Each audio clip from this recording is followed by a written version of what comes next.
I talked a lot to my inner child and allowed more mature part of myself, because for a lot of me, it's okay, open relating, and I don't feel afraid and I feel very centered in it for a lot of parts of me. But some more immature, like my inner child, is feeling a little bit triggered by it. So allowing the part of me that are more my higher self, or however you would like to call them, to talk to this part that feels a bit more insecure, and accepting and not shaming that part for feeling however it's feeling. On this week's podcast episode, I talk with sexuality coach Elisa Caro on all things orgasms, depth and acceptance, feeling safe, holding space, shame, and much, much more. Enjoy the episode. Elisa Caro, welcome to the podcast. So nice being here. Thanks for having me. Thank you for jumping on. Plenty for us to talk about today: tantric sex, all things sexuality, and also mindful sex. But before we get to that, can you give the guys a 60 to 90 second spiel of who you are and what's got you to where you are today? Yeah, so I used to work as a civil engineer, and it was a totally different realm, and I felt trapped a little bit in my self-expression. So I decided to completely change career. And now I support people connecting to their bodies, have better orgasms, and reconnecting with a part of who they are to support their overall life, enhancing their life. Yeah. Was enough on point? Totally. That was by far the most succinct bio and description I've ever experienced. I must say, from civil engineering to, I think I saw you say somewhere recently, sex engineer, which again, I've never heard of that. I was like, damn girl, I like that. Let's go there. What's the difference in terms of how you've been able to show up between a civil engineer and a sex engineer? What's the difference? Well, it's a loaded question. It's a loaded question, my friend. See how you go. It's so different. But yeah, definitely as a sex engineer, I feel I bring in some of the elements of my problem solving, analyzing data attitude with my holistic sex therapy, and trying to break down in simple processes some of the tantric teachings that I've learned that might also be a bit feeling too woo-woo as exactly as they are, or outdated as some of the tantric ritual, come from like thousands of years, and they wouldn't make as much sense. So kind of like bringing the essence and supporting people to understand this ancient tradition in a more easy bite. And so I have found that often my clients would have say how they love working with me because of often how I frame concepts and the clarity of explaining them as well. And so, I'm starting to call myself, because a few clients have said, you're a sex engineer. And I'm like, I'm going to start owning this. That's such a good name. Steal it. I'd trademark that shit. I don't think I've ever heard it. I think you should. What have you found for you, the difference? Because I do hear you talk a lot about getting in your body, which is no doubt one of the kind of fundamentals of the work that you do. What have you found on a personal level, the shift from, I assume as a civil engineer, being in your head a lot, to the work that you do being more embodied? How's that kind of shown up in your world, and what have you found the difference from, I guess, the before and after?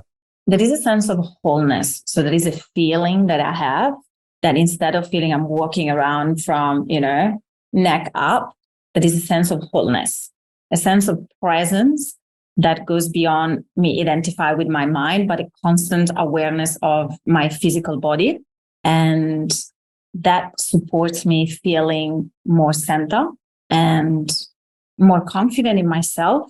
And also it helps me in my expression and feeling there is no filter between a feeling and action. And that really supports me feeling more free in my day-to-day.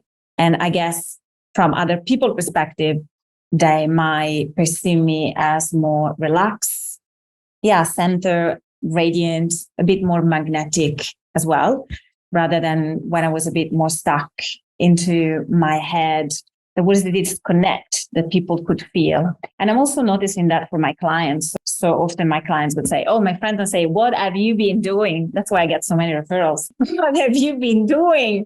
You shy, So I would say that really has repercussion being more in the body. And also, you haven't mentioned it, but connect with the emotion, kind of like not numbing ourselves to our emotional body, feeling them all, because sometimes we tend to try to avoid to feel uncomfortable emotion, but that just make us numb and a bit more robot and disconnected. And when we allow, a little cry or whatever, a bit of a shake when we feel frustrated or something like that, that it moves through us and we open up to another level of joy for life that otherwise we cut up when we try not to feel a bit of discomfort, a bit of anger. Just let it move through you. And then you can feel the fullest of life. Yeah. This is such an interesting piece. What do you remember about your own personal experience of going from, as you said, quite in your head to in your body? And I'm sure you probably see this with your own clients. There can be quite a resistance initially because there's all this new sensation and, the easy option is to disconnect or disassociate. What do you remember from your own experience as you were starting to become more whole and in your body? And even for your clients as they're starting to make that transition, what have you seen as some of the common patterns? Often at the beginning, there is an upwelling of uncomfortable emotion when people reconnect. I remember having my first super intense orgasm, the first time I squirted, the first time I had a cervical orgasm.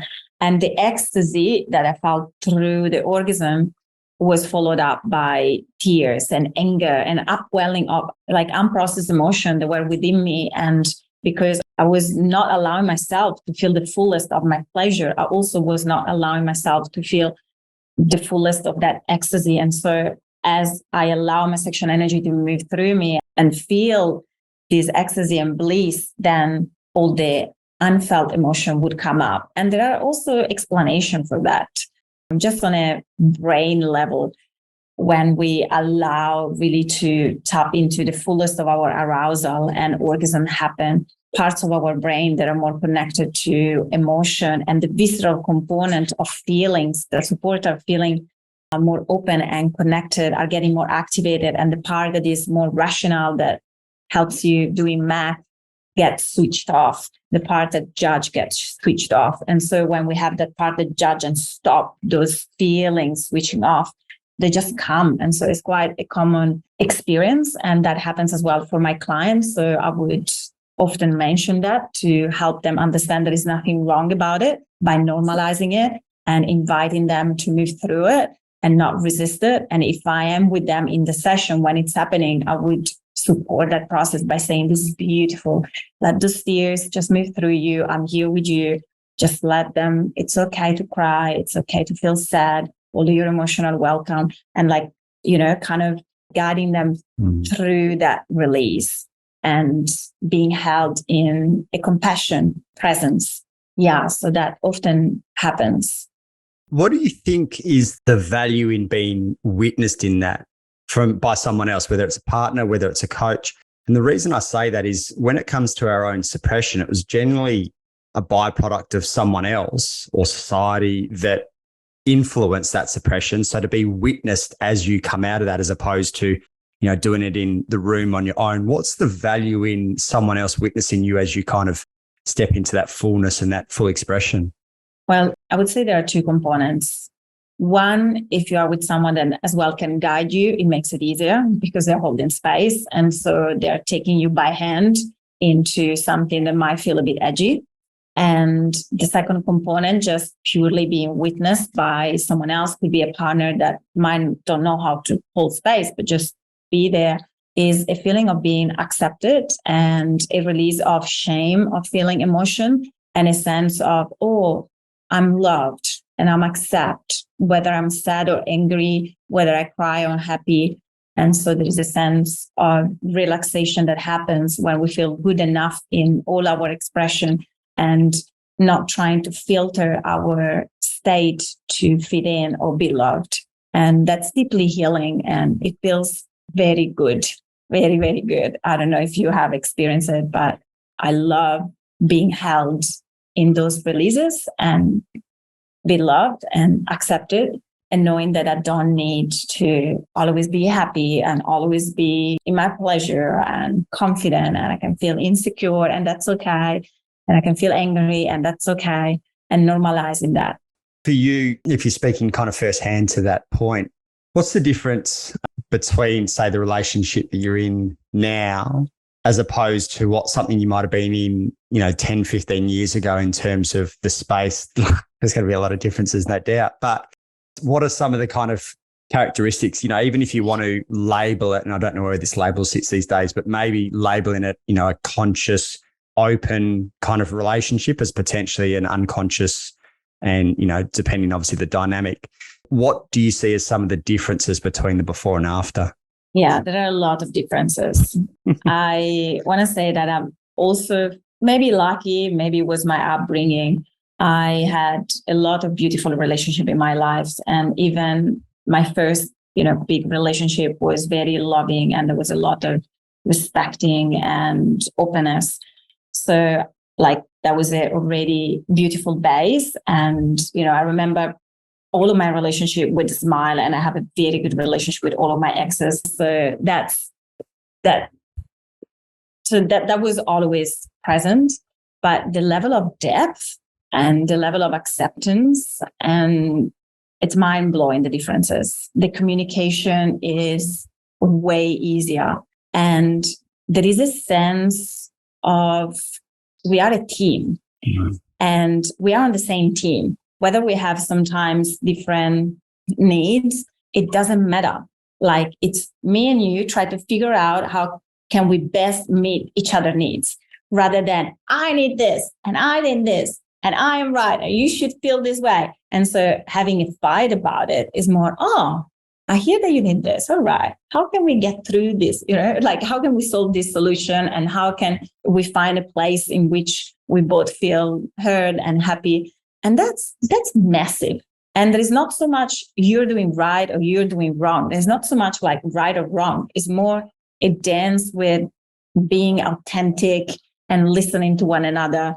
So yeah, that's huge. That's huge. And it's a total new skill that I didn't have back then. And it's amazing. The level of vulnerability and openness, it's beautiful, beautiful. And I feel very grateful for that.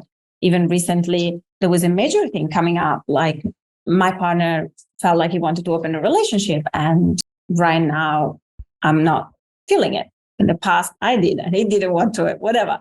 And there was this sense of, I want your need to be met.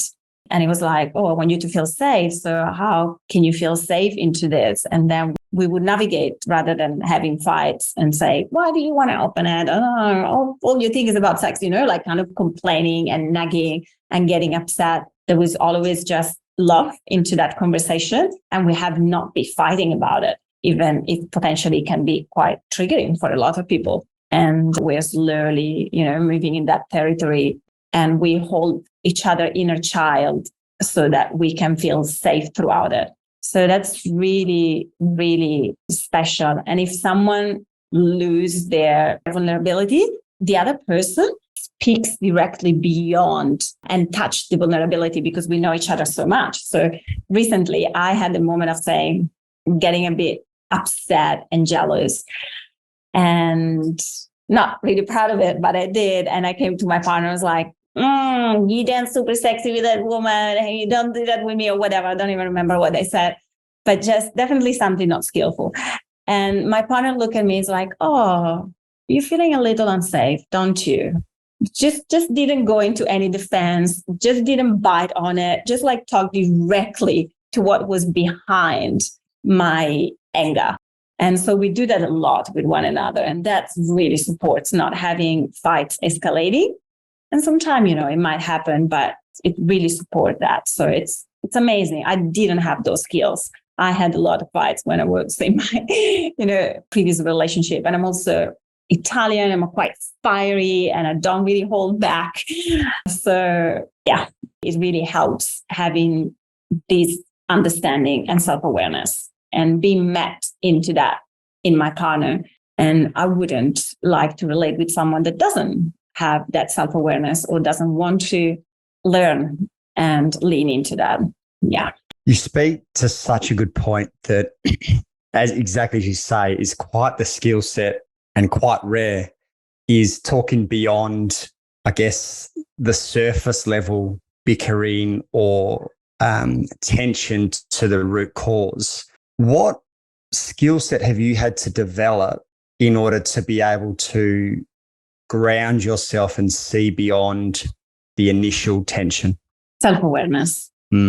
Yeah. So that mindfulness and meditation.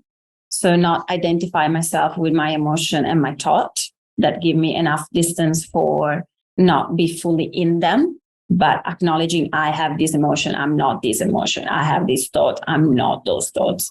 Then self-compassion, kind of accepting whatever I'm at and forgiving myself and accepting like I'm good enough. I don't need to be perfect. That's okay that I have these emotional wounds. And then doing therapy, or if not, I haven't done that much like classical therapy, to be honest, but working with people who could support me and hold space for me while I get more understanding of my emotional wounds and how they play out and how those dynamics play out. So not only having me doing it, but having someone supporting me in it, someone, who does similar work like me or sometimes different, whatever, but like someone who would be there holding space that can have that capacity and that understanding, and then sharing that with my partner so that he's aware of what's happening for me and him doing the same. Yeah. You speak nicely to the self-compassion bit. To kind of tie it back into what you said before, one piece, you spoke of that came up with this dynamic that you and your partner have been talking about is that jealousy bit. And you said you weren't necessarily proud of it, but speaking to, I guess, self-compassion, how did you navigate that bit? So instead of going into like a shame spiral, which is what a lot of people might find themselves doing when an emotion comes up that they're not necessarily quote unquote proud of, what did you need for yourself and what did your partner potentially provide for you to move through that jealousy piece?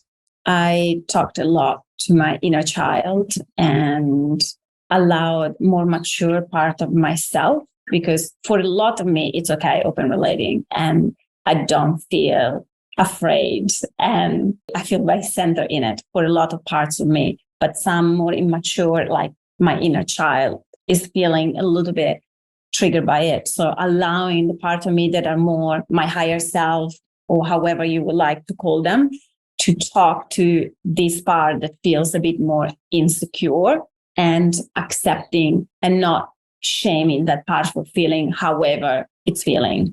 And the same my partner did. So there was no, I wish you would be fine with it. There was none of that. There was more like, I understand that you're jealous. If you would be pushing for opening, I would feel the same. And I did when you wanted to open, and we didn't open because it was too much for him. So he really could understand. And he even said, and it's not that important that if you are not able to feel safe, we need to do it anyway. So only if we can navigate it in a way that doesn't make us disconnect or that doesn't, create, it's okay to go through difficult conversation and that's totally fine to go through healing, but not things that would be too much and then trigger a kind of disconnect between us. So there was also a lot of acceptance from his end and no attachment to that necessarily to happen. And that gave me space to heal those insecurity and just hold them as they come up and accept them. And more allow the part of me that are more mature to support the part that are feeling more insecure to feel safe, knowing that I'm okay anyway, even if, the worst hypothesis just it leaves, I'm fine. Like ultimately I don't need him and I would be okay. Like I would feel sad but I would be okay. So that really helped. Did it answer your question in how you wanted it to be answered? Yeah, it's great. Yeah, great. You talk about safety a lot there. What have you done for yourself to provide safety within a relationship? And if we're kind of talking mainly to men with this podcast, what can men do to influence and create safety within a relationship? So to create safety for myself, I come back to my center because my center doesn't feel unsafe. And so when I am feeling unsafe, I would do different type of techniques. I love resourcing, but maybe there is no space right now to explain all of the things I do, but I would resource. So I would like do things that support me, come back to my center and take the time I need to do that, whether it's 5 minutes, 1 minute, sometime an hour, sometimes 6 hours. And at times in our relationship, I wanted to move out in order to come back to my center, not as a way of saying like, fuck you, but actually being exposed to seeing you and having like the trigger we are having right now. I need another house in order to come back to my center. And somehow then, I might have gone away for the weekend, but then my partner really didn't want me to move out. So he worked pretty hard to clear his side of it. So that didn't happen. But to that point, like really do anything it takes for me to come back to my center with the resources like I have, Yes. And for a partner, the things that really supports feeling safe is making sure that your partner is feeling loved, accepted, and feel your commitment to them to whatever extent that commitment is.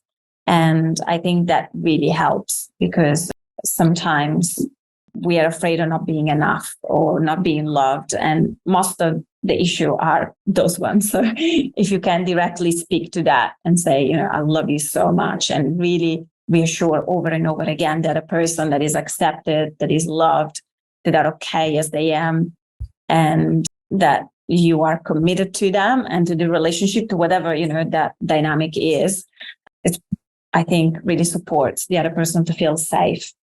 It's a very succinct answer, actually. Really good. You spoke of resources there, and it sounds like you've got quite the toolkit. What are some of the resources that you've used? I think you said something along the lines before of I don't use traditional therapy. So I'm interested in exploring what you mean because my ears pricked up at that. But what are some of the modalities that you use regularly or rituals that you might use regularly?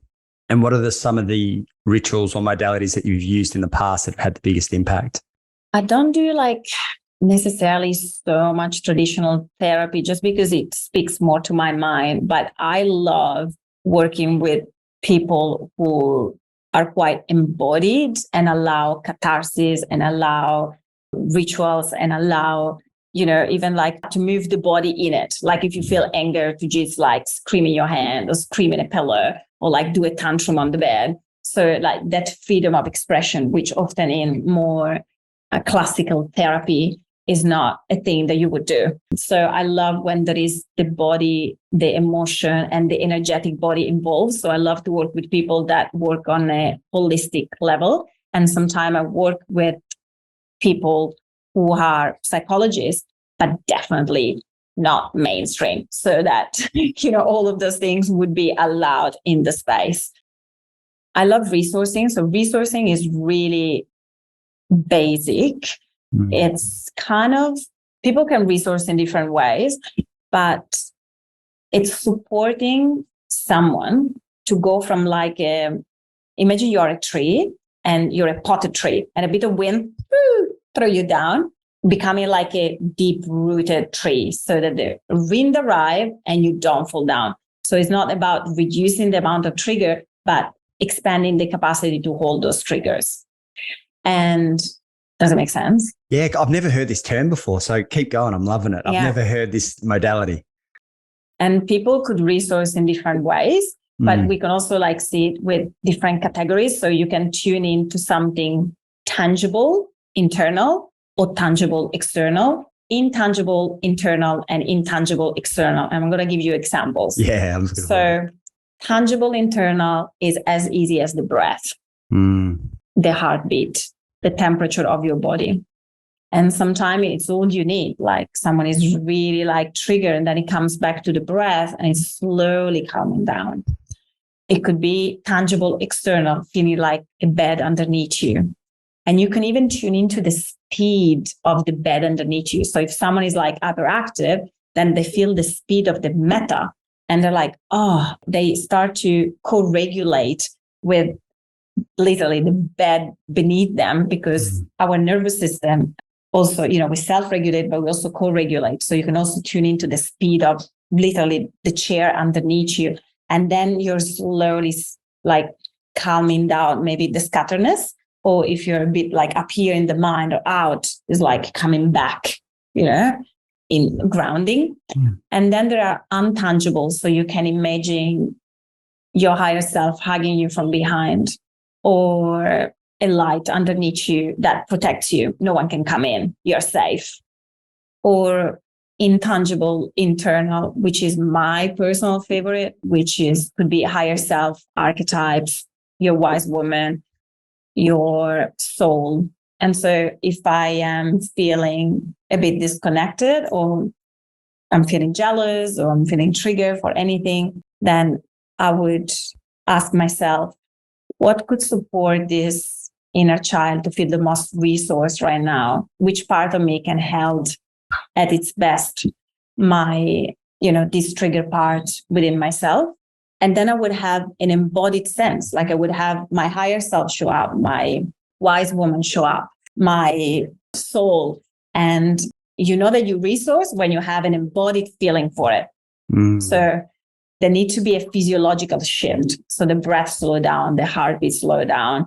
If that does not happen, you can add things one after the other. And until you find your center. And that really supports to widen the window of tolerance, which is your window of like capacity for, receiving trigger. And then another technique that you can do when you resource, you can expose yourself as well to the trigger again, even in your mind, but you also can titrate in that. So if it's too much and that would pull you off your center, how much can you hold while staying in your center? So, let's imagine that at the beginning, I would imagine my partner eye gazing with another woman. And then I would imagine, them dancing sexy and having energy orgasm in the dance. And then I would imagine them kissing. And then I would imagine them having penetrative sex. And like bit by bit, while holding my center and making sure that I wouldn't lose that center. So that's resourcing. That is fucking fascinating. Just like even thinking about the imagination of that, almost like edging yourself and just seeing what you can kind of hold. I found that fascinating. What have you noticed in terms of your own window of tolerance between the civil engineer and the sex engineer? I assume the window of tolerance, for those who haven't heard this term, one of the easiest ways to shrink your window of tolerance is to not process your emotion properly and spend all your life in your head. You'll definitely shrink that window of tolerance. What have you noticed in terms of your ability to hold more in life and expand your window of tolerance as you've shifted gears? Oh God, it's massively like things that used to trigger me that definitely don't right now. And just the capacity, the confidence of knowing that I could hold myself and heal my emotional wound and be able to hold more and more and more and more and more. It's massive. And also this gave me the opportunity to be really a safe presence for others. And as I said, to be fully honest, I was raised in a very open-minded family. And I started meditating when I was like 8. And I had my mom guiding me when I had fights with my friends at 14, visualizing me having a fight, stepping back and see the needs of both parts. And so I was already like raised in a very mindful family. But this is expanding hugely. Moreover, because when I went into civil engineer, I was kind of rejecting my parents' way and went into a more mainstream. So I definitely got more and more triggered. And I didn't share this earlier, but I also was getting sick a lot. My health was paying the price of my disconnection and me bottling up my emotion. And when I started to move back into the Tantra world, I literally have not cried for years. And I'm a very emotional person. People are different. So some people would not be so, prone to tears. But I had the story that I was quite tough and not emotional. But that was not true. I'm really emotional and I was just suppressing my emotions, which is not true for everyone, So if some people have less emotions than other, less intense, they're a bit, but I am big time. And so for years I didn't cry. And when I started during meditation, one time I was meditating on my crown chakra and moving my energy. And I literally felt like almost like a lemon-sized things in my heart, like click, came up on my throat, and I started crying. And I cried for 3 days, like on and off. I would just keep crying. I would eat and I was pouring tears. And I think those were the tears that I've not cried for the 4 or 5 years before. For 3 days. I was just not necessarily feeling even super sad. It was just coming up. It was just this upwelling of emotions that got triggered in a meditation as I was moving my energy in my crown chakra, because I guess it was stop around my heart and just start crying. So definitely my capacity for accepting the others and whatever is coming up for them, and accepting myself and not getting as easily triggered. It's so nice. It's so nice. Even if I get triggered, coming back to my center, it's so beautiful. There's I've interviewed a few women in the sexuality space on this podcast, and I always feel at ease with them, which is nice, but there's a deeper level of ease talking to you, which says a lot, I think, of the importance, especially in your line of work, of feeling at ease and feeling safe with someone. What's the significance, and you spoke to it really briefly before, what's the significance of doing your own deep work in order to be able to hold someone in their depths? Massive. Massive. Because on an unconscious level, I think that people can feel it. And so there is a huge difference in saying the right word and deeply meaning them. There is a huge difference in even literally sometime when I have in-person session with clients and we sit and look into each other's eyes, they might start crying. And often what they say is like, oh, I feel seen and accepted. And there is no talking sometimes. There is literally just holding a gaze. But like even unconsciously and energetically, people feel it. And that supports them feeling safe to be seen. And also working with sexuality, the level of shame that people hold about fantasies they're having, about things they've been doing or thinking. And so really not only hearing me saying the words, but really feeling it, like how I mean it, that, it's okay. Like it's normal. That's totally fine. It's huge, massive. And I'm hearing a lot from my client, that sense of feeling accepted, how deeply healing it is. And also it's just easier for me to speak to their experience if I have an embodied experience of it. Let's say that I've never have, G-spot orgasm or a cervical orgasm. It's going to be harder for me to teach someone how to get there. Whether when I have an embodied experience of it, it's a lot easier. Yeah. Just to speak to that quickly, because again, I've been in a number of different situations with different coaches, whether they're sexuality coaches, in person, online. And just as a thought for those that want to explore a coach on whatever level, whether it's sexuality, mindset, whatever it might be, is just to be mindful of that congruency and the embodiment, because it's easy to say, I provide a safe space and use language, but one's energy doesn't lie. So sometimes you might be trying to make sense of like, well, it kind of feels safe, but it kind of doesn't. And that's often at that unconscious level where they can't hold you in that depth or whatever. And just to kind of, I guess, reinforce what I said to you earlier, like there's a real, even just chatting to you, there's a real ease and a depth that I think no doubt through your work is somewhat of a superpower of yours, because you can, at least from my experience and the conversation that we've had, hold real depth, which again, isn't actually that common despite a lot of people talking about it. So I just want to kind of bring that to attention as well. If someone wants to start on this beautiful discovery of sexuality, where do you think the best spot, other than working with you and your work, but if they were going to start exploring with themselves or their partner and are literally at like first stop 101, where's a good spot for them to start, do you think? Let me give you 3 tips or 3 practices that I might be able to do right now to make it simple for them.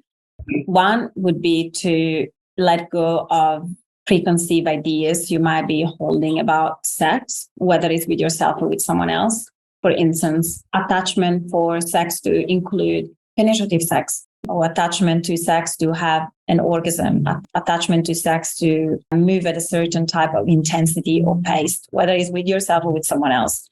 And follow pleasure, follow what your body wants, follow the feeling of one another, and let your creativity go wild. Because I think that a lot of people would masturbate or make love with other people in a way that has a bit of a sexual script. For instance, that is often, in heterosexual sex, that is kissing, undressing, maybe a bit of oral sex or touching, quite quickly move into penetrative sex, which must include orgasms, and then it's done. So I feel that that's very constricted and doesn't allow space for someone to have emotion and start crying and interrupt the flow. It doesn't allow space for just having one person receiving for an hour and see what you can do with their bodies. It doesn't give space to lean into new things because there is an attachment for it to be the most pleasurable, an attachment to get to orgasm. But if I am attached to have orgasm and all I know is a clitoral orgasm, which are beautiful, there's nothing to say about that being bad. But if I am attached to have orgasm all the time, I will always go to the way that will lead to orgasm, and it's going to be clitoral. So for me, for instance, to discover other ways of having internal orgasm, I had to let go of having clitoral orgasm.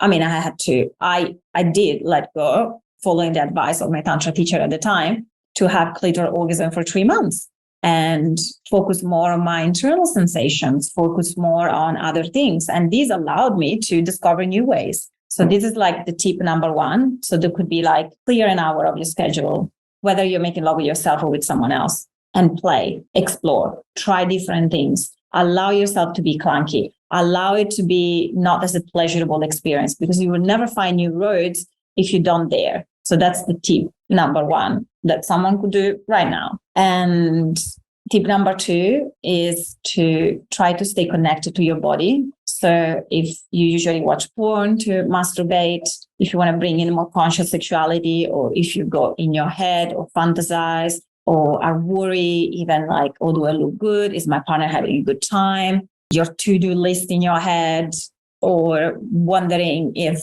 you're taking too long to orgasm or if you're going to have an erection or not. Just every time you realize you're in your head, come back to your body.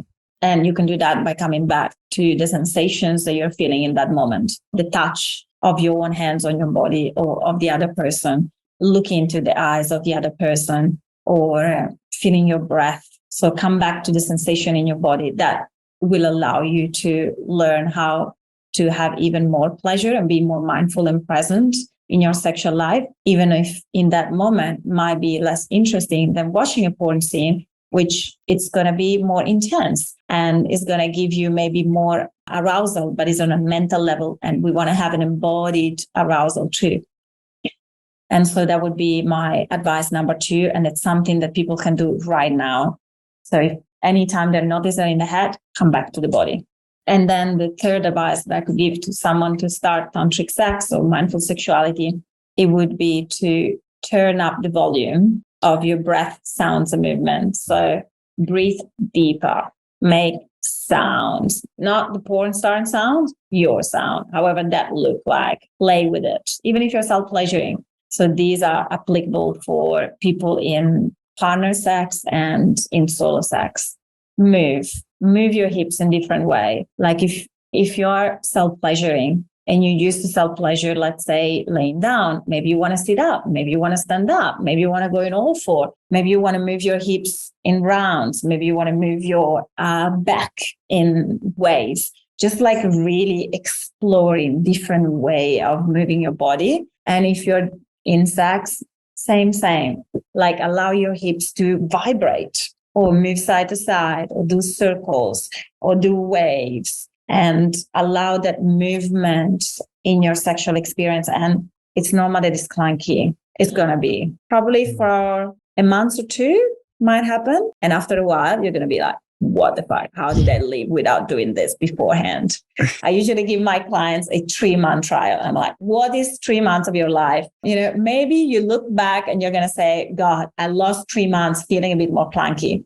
But my experience tells me that you're going to look back and think, fuck, how did I not do it? But if we don't allow the clunkiness at the beginning, people are like, oh, no, it doesn't work for me because I try once. Of course, it doesn't work for you. You haven't done it. You're not used to it. Give it 3 months of self-pleasuring twice a week or once a week. Otherwise, if you don't do much sex, then it's 6 months. So sexual play, whether it's with yourself or with someone else. So give it a 3 months rule. And then in 3 months, if it's still not your thing, fine. But so far, no one have gone back of my clients and they're feeling a lot more pleasure, to the point that sometimes after those 3 months, I tell them, all right, try to do what you used to do. Breathe more shallow. Don't move as much. And rate your pleasure. And then rate your pleasure, including the sound, including the movement. And everyone is like, 4, 7 or whatever. It's 6 and a 10. Like there's a huge difference. But it's really important that you allow the clunkiness for all of the things that I give you advice for, because when you try something new, that's part of the journey. And that needs a little bit of courage to lean into it and confidence to being okay with the clunkiness. There's plenty that we could continue on, but I'm mindful of time as well. Where's the best spot for people to find you, the work that you do, and potentially get in touch if they're looking for coaching or to be part of one of your programs? The best way to find me could be YouTube or Instagram, probably. So on YouTube, I have so many videos, like literally 20 ways of touching a pussy, or, the 10 techniques of penis massage, or how to be more in your body during sex, or learn how to squirt. So I feel like they're very educational. They can get even a bigger sense of me and they can learn new things. Moreover, if they're not yet ready to kind of do a coaching. So YouTube, and they can just search Elisa Caro, ELISA CARO, and that will find me. And same for Instagram is Elisa __ Caro. So double underscore. And if they can't, they're like, oh, fuck, I couldn't remember or whatever. If you type probably Elisa Caro on the web, you will find me too. Beautiful. Yeah. Elisa, thank you so much for jumping on. Yeah, just so much kind of wisdom there as well. And as I said a couple of times, just the way that you hold space and energy for a topic that is quite unsettling for a lot of people is super reassuring for them that want to explore it and potentially work with you as well. Thank you. It was a pleasure to be on the podcast.